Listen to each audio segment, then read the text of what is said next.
All right, so welcome to our first garden talk of the new year. I'm Jan Beglinger. I'm the Master Gardener Coordinator here in Genesee County, Cornell Cooperative Extension. Welcome everyone. As I have been saying, you are muted upon entry. That helps keep us, keep the background noises down. And if you unmute yourself, I am going to mute you if I see that you've done that. Today we're starting, we don't normally have a January garden talk. So Bonnie actually offered, she volunteered to do this program for us. And I said, sure, great. Well, I'll be at home. It's January. Nobody wants to go out anyway. And Bonnie's done some great garden art. Excuse me. So I thought this would be wonderful. People can check it out and then maybe you can make your own garden art this winter. So Bonnie, I am going to turn the program over to you. Thank you, Jan.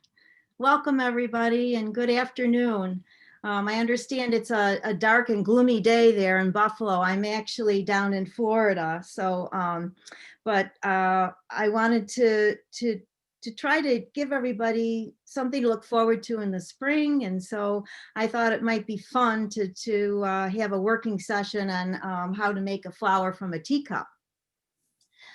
During this pandemic, not reuse those single plates and teacups and make something fun and pretty for your garden for spring. I'm going to bring the screen up to share that with everyone.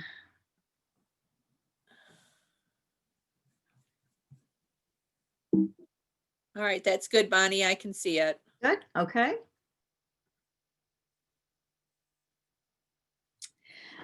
This beautifully constructed garden art was taken from Jim Charlier's garden in Buffalo. As you can see, it creates a lot of color, a lot of different heights and patterns. He reuses and repurposes a lot of his materials to make, and that's why I enjoy his garden so much. Especially in this time when we're cleaning out our own cupboards and thinking about trying to reuse things. Jim actually co-authored the book with Sally Cunningham, The Buffalo Style Gardens, which many of you may or may have not read. But again, I really like what he does with repurposing things, and you can see the various shapes, and he's used a lot of glass background plates and some cups and some very interesting things to create a really very unique and pretty garden.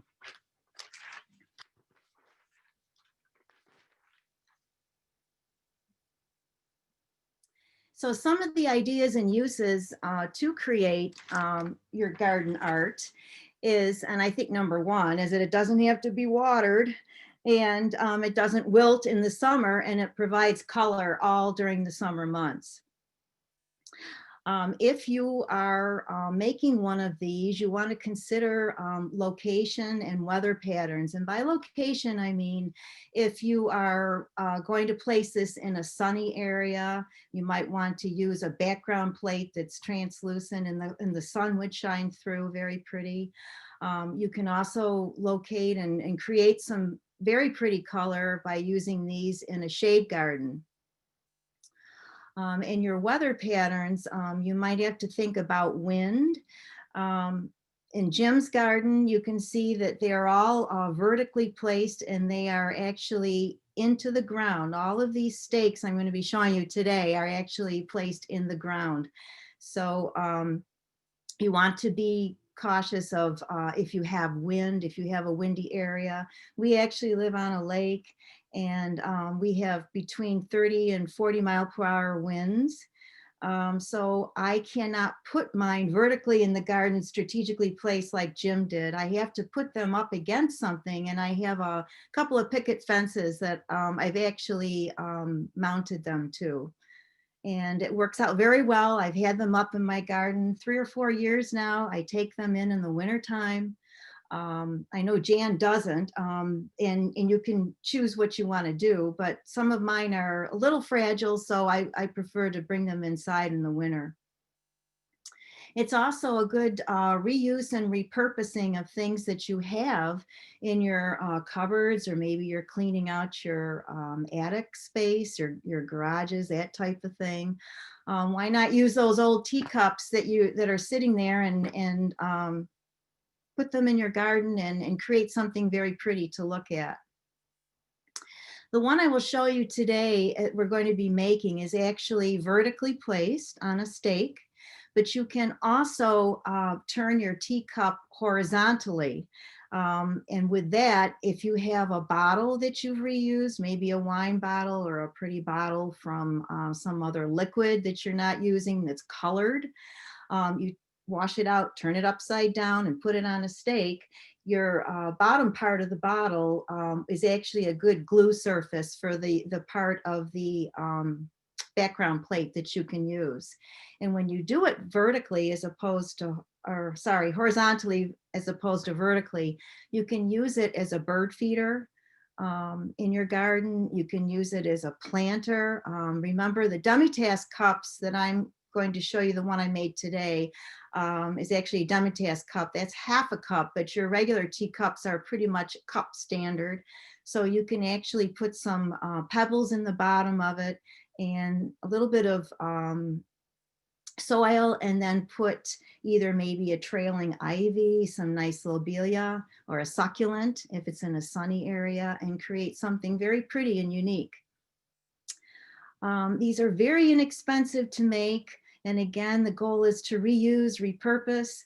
The only cost maybe is to invest in a good glue. And I'll tell you about that in a minute when we get into the materials that are used. They also make great gifts, either for yourself or for a friend that's a gardener. I've also used these, as well as other people have, for fundraisers, for the gala, for the that happens every year at Genesee, golf tournaments, for auctions, that type of thing. So there's lots of different uses for them. The materials that you need, of course, are the teacups and saucers. And again, reuse, repurpose. If you don't have one certain color pattern that you want to use, you definitely can find them in garage sales, thrift stores, or Salvation Army, and antique stores as well, very inexpensively. You will need a plate for your background plate. And I've found over the years, and ones that we've made, that you want to stick to your background plate to being 4 to 6 inches in diameter. Anything heavier than that, remember, you're going to be layering these cups, your background to the teacup and the saucer. So the larger the plate, the heavier it is. And so you want to keep that in mind as well. You'll need a piece of sandpaper. Any grade will do. Just grab a piece. You only need it for a couple seconds, so don't go out and buy one. And then your decorative items to decorate your teacup. I use either marbles or the little glass chips that you can buy from Walmart, dollar store. Again, antique stores have them. There's a place over in Mount Morris, if you ever want to take a ride over there. There's about 5 or 6 in a row, the antique stores. And this one lady I found actually buys in bulk from estate sales and auctions. And I found the marbles there way in a corner in a bag. They're probably about a gallon's worth of them, and all different colors. And I knew I could use those for the teacups. And I said, how much would you sell those for? And she said $1. So for a whole gallon, that was a really good deal. I took them home, washed them in vinegar and water, and they all sparkle like new. So you don't have to spend a lot of money on these. You need a stake. Actually, I use the driveway markers, the reflective stakes that you can buy for about $3 at Walmart. They're in the automotive section, or you can buy them in any hardware store. Again, reuse, repurpose. Look in your tool sheds, your sheath sheds, or your workrooms. If you've got a piece of rebar, snow fence stake works great. reuse those. Anything that's aluminum or metal, you definitely do not want to use anything wooden, like your wooden dowels, because it's going right into the soil surface and you want it to last. And then the other thing that is pretty important is to invest in a clear silicone and weatherproof glue. The two that I recommend are the Gorilla Clear Grip and the Beacon Quick Grip. I love the Beacon Quick Grip. You can buy that at Walmart, although Jan tried to find it about a couple weeks ago and couldn't. They change their stock out pretty frequently. You can buy that on Amazon. And again, it's Beacon Quick Grip. So make sure that any glue that you buy is weatherproof, or it says outdoors for outdoor use. You want it to last. Anything like that with silicone, and it will. The Gorilla Clear Grip I'm going to use today. It says it grips in seconds, and they lie. It's usually, it's about a minute for it. So hopefully it will, because my Beacon, as you can see, it's used up. I love this stuff. So I'm going to use the Gorilla today, and it will work just as well. And then optionally, depending on where you're going to place your teacup garden art, if you need to affix it to a pole, a flag pole, a fence, you're going to need zip ties or a fishing line. And then if you want to create different heights, most of your driveway markers or your rebars, things like that, are about 3 feet in length. If you wanted to cut it down, you'll need a hacksaw or a Dremel tool and a metal cutting blade to do that. And it works very, very nicely. So the next 2 slides are showing you how to affix a stake to the background plate. And Jan, thank you, Jan. She actually took these pictures from her garden, and they really show nicely how to do that. The one on your left is actually a salt shaker.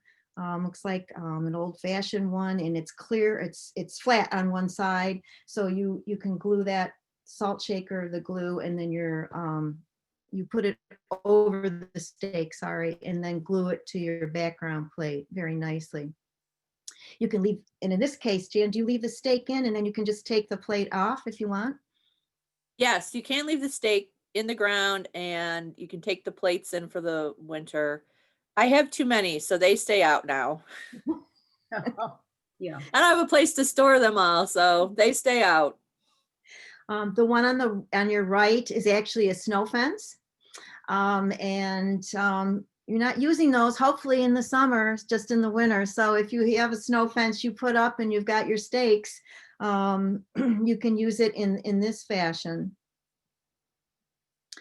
And here's 2 more examples. On your left is actually a stake, metal stake.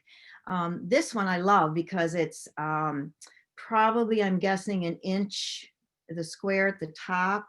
So if you use that for a horizontal teacup, you could put your glue and then put your background piece to that, and it would work out very well. One on the right is actually, I think, a picture frame hook, and it's glued to the back of your background plate.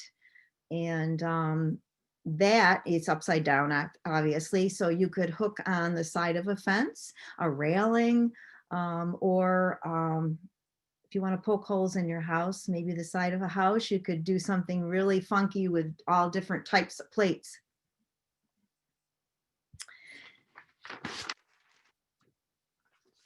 So for the next 2 minutes, I have a video I prepared. It gives you some examples of how people have made their teacups, and notice the different color patterns and things that they've used. And you might want to turn up the volume on your laptop or your phone to hear this.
So I'm going to stop sharing the screen right now so I can show you actually how to put one together.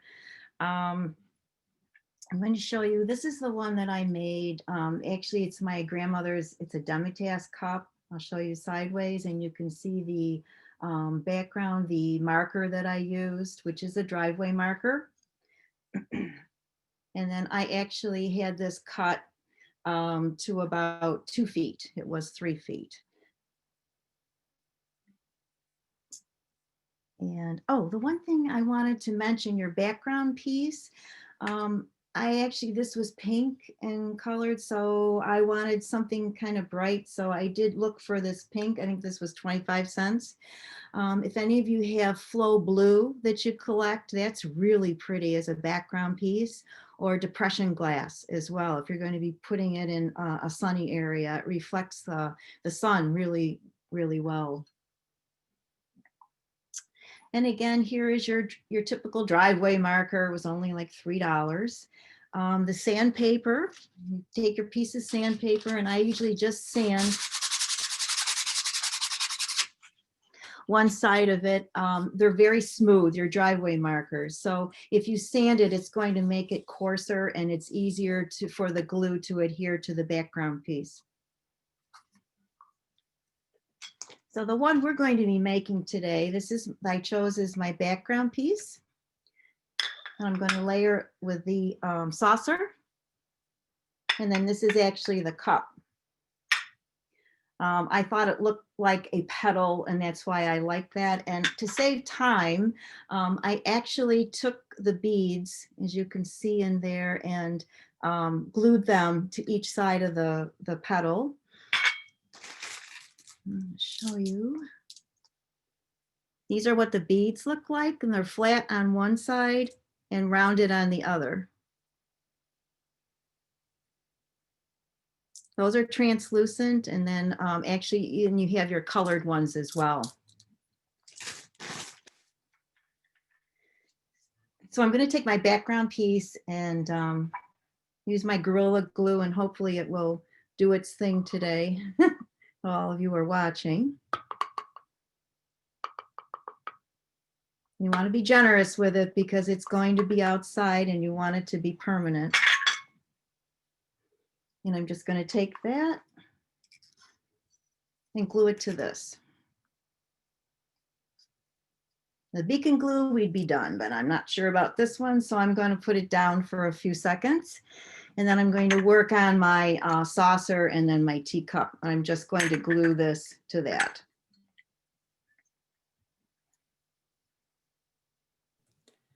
Now, Bonnie, do you do any like special preparation or cleaning of the glass before you glue? Do you do any Yes, I sanding do. to the glass? I do wash it in vinegar and water. And then let it dry. Make sure that it's dry before you use the glue.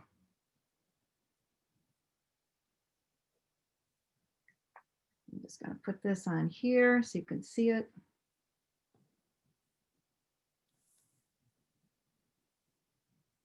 So basically be generous with the glue and then give it time to set up. That's right. That's right. Yes. Thank you, Jan.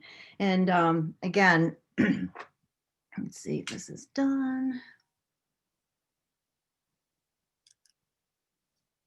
Yeah, it's pretty good, I guess. No, it's not. That's why I hate this glue. So in the real world, when it works, then I would let this probably sit, if you're using Gorilla Glue, maybe 10 minutes, maybe 10 minutes.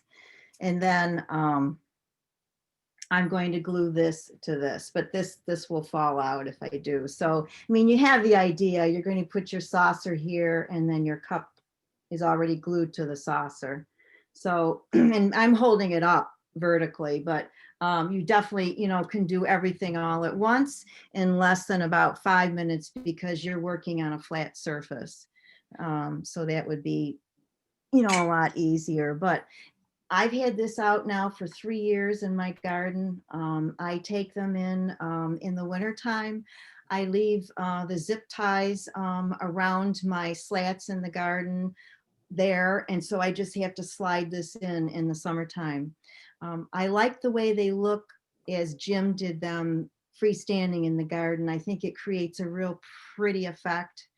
And again, you can add color to a shade garden, um, that type of thing. So, Yeah, one thing I'll add with my experience of making them, I went crazy one winter when it was really long and cold and snowy and made a lot of them. Um, if you don't have a glue like the beacon that sets up immediately, you do want to make sure you have them the glue hardening and you have the plates on a level surface.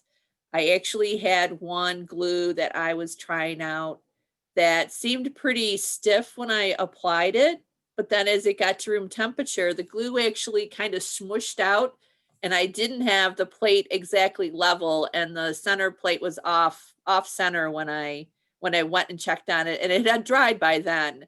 So I would recommend, a table is great to work on and just have a good flat surface where you can leave them. I also like to leave them overnight before I um, do anything with them. So the the glue packaging should tell you how long they are and how long it takes it to set up. the set, yeah. Yeah, Yeah. yeah, And yeah. I think, in terms of getting a stake, if you can't find something around your own household, you don't have to spend a lot of money on those. Rebar can get kind of pricey. So that's why I decided to use the driveway markers. Um, and they work great. You can see this thickness. This is a thicker one than the one that I'm actually making today, twice as thick. So again, if your weight, if you are working with your background piece and layering it, be conscious of that as well, and where you're going to be placing it.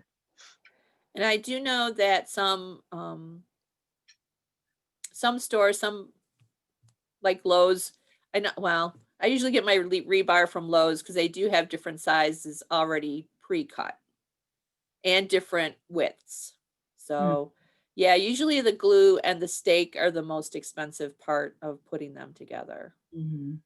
Um, all right, so Bonnie, are you pretty much Yep, done there? I'm done. Yeah, does anybody have questions? I didn't see anything come up in the chat. If you've got a question, feel free to unmute. I mean, this is really very simple. The other thing on the glue I would recommend if you can't find the two Bonnie recommended and you're looking for something yourself, if you're going to be doing these inside, lots of times the glues, some of the glues will have an odor and they may have a warning on them. So you do want to either have good ventilation or find a glue that does not smell. There were a couple glues when I was trying them. It's like I could not use them in the house, but I wanted to be able to do it in the house because it was winter and I was not, not be able to go outside and create them.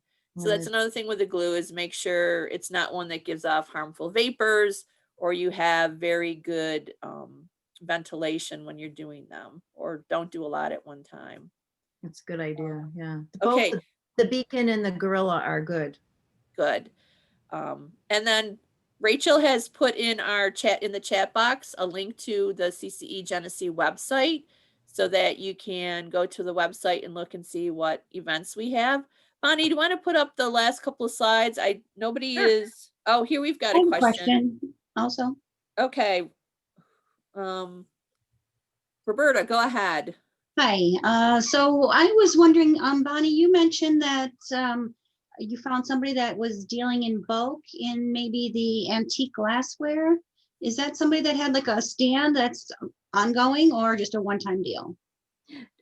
No, actually, it's a brick and mortar place, Roberta. It's in Mount Morris. It's one of the antique stores that are all lined up. There's about 4 or 5 of them. I'm sorry, I don't know the name of it, but there are 5 or 6. But Okay. yeah, I mean, she and I didn't get her name. I just happened to be in there and run across these, and then I was talking to her. But she does, deal in bulk things. Yeah. Okay, I'll look for it. Thank you. All right, Okay. and I'm gonna give my, we're not endorsing any products or businesses. This is for educational. We've mentioned some names. I'm just throwing that out there since we're an educational organization. Okay, so Bonnie, we do have some questions. Have you ever tried Flex Glue? Yes, I have. I Does have. it work for you? Yeah, the flex glue, it does. It tends to get very clumpy in the tube, I want to Okay. say, and it's really hard to get out. So if you have arthritis or all or problems, working with your hands, it's a little difficult to work with. And But I know one master gardener, she's used epoxy, but the thing I didn't like about epoxy was if you didn't use, because it comes in two tubes that you then have to mix together, and the stuff would harden up on you by the time you would go to use it the next time. So oh yeah. Mhm. if you're making a lot of them, epoxy might be an option. And if you're looking for a glue, make sure it does say for glass. Mhm. Not everything says for glass. Mhm. Julie asked, how do you attach a stake to a bottle for a horizontal plate for a feeder? Well, when you have your steak and you have your bottle, you're going to turn the bottle upside down and it already has the hole. You just place it over the steak. So the bottom of the wine bottle is where you would attach the plate to. Correct. Yeah, Yep. that's upside down. Yep. Right. Mhm. Hey, we had someone from Oshawa, Ontario, Canada. Looking Wow. forward to our upcoming talks. Welcome. So do you sandpaper the glass beads and marbles before gluing? No, you don't have to do that at all. You But don't. what I do is put the glue on the back side of the bead Okay. rather than strategically around the plate, the dots. I found it stays better. It adheres faster Okay. and better. And I know sometimes clear glass to clear glass was the hardest thing for me to get a good finish on. So clear glass to clear glass, you might want to sand, but I didn't like sanding either. I was lazy. um, that was a common question. Does plain silicone work? I've not tried that because I've only looked for products with silicone and weatherproof and glass. Yeah, so Robin's also Oh, mentioning she uses the window caulking and she leaves hers out all year. oh, She uses hockey pucks and rebar for the back. So she must drill a hole in the hockey puck. Now I have used the GE silicone caulking. It's the GE2 and it's rated for outdoors. And there's a whole bunch of silicone caulkings. But that's like basically what I use. I try to use the clear, but as you can see from Bonnie's pictures, it doesn't dry clear. It kind of dries opaque. Um, so depending on what there are different things, and I know there's other people who've done stuff out there, and there's some websites. mhm. Um, Pinterest, I think, has something. Well, yeah, yeah, other websites. yeah. I think. So I think anybody else have a question that they'd like to unmute for? I think that was all the ones we caught in the chat. I mean, it is a really fun project and I did enjoy doing it. So, and I just wanted to give a plug out to our Master Gardener helpline. They are available through the winter. If you have any kind of gardening question, they're actually in the office Monday through Friday, 10 to noon. You can call them, you can email them with photographs. We do a lot of insect identification, plant ID, house plant problems. Paulette, do you have a question? No, Oh, okay. You just unmuted. You just showed up in my screen. I'm sorry. I didn't mean to tap that. No, that's okay. And then for those of you, you can find us at the website, Genesee Cornell. Rachel put that in the chat, so you can click on it. And on our website is where we list our events on our event page. You can also find us on Facebook. And we did record this. So once we get the recording up on YouTube, anyone who registered today, I will be sending out an email with a direct link to this recording to our YouTube page. So if you're on Facebook, like us and follow us, and we would appreciate that. Bonnie, was there another slide? I think. Yep, in our standard, we're equal opportunity. So Oh, I just wanted to also do a quick rundown. February 4th, the first Thursday of the month is our normal garden talk day, and all of our garden talk programs are free. You just have to register. So February 4th, we'll be talking about sunflowers, and March 4th, we'll be talking about no mow yards. And then we have an hour-long program on February 19th, Friday. That's a Friday at noon.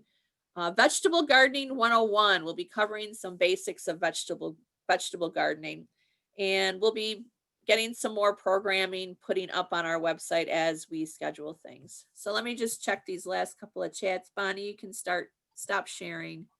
Lots of thank yous. Looking forward to trying it. We've got quite a few folks from out of county. So yeah, we're in Genesee County, New York, but welcome to everybody. So I think it's great that we can all do this.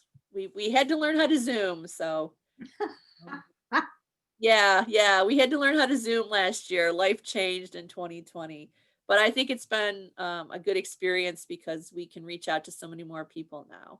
And we're all going a little winter stir crazy. So this is a great program. Thank you, Bonnie, for offering to do it. Oh, thank you for inviting me, and good to see all of you, and thanks for putting up with me. No, I thought it went very well. Thanks. If there's no more questions, I'll say goodbye to everybody. And thanks for joining us today during your lunchtime. Yeah, Thank thank you. you very much. I All love your right. show. Love the Thank program. you. Thank you. Thank you. Bonnie, send us some sunshine up north. I'll do that. You bet I will. All right. I'm just going to wait and make sure nobody has follow up. So I think we're good. And I will, let's see, stop the recording. All right.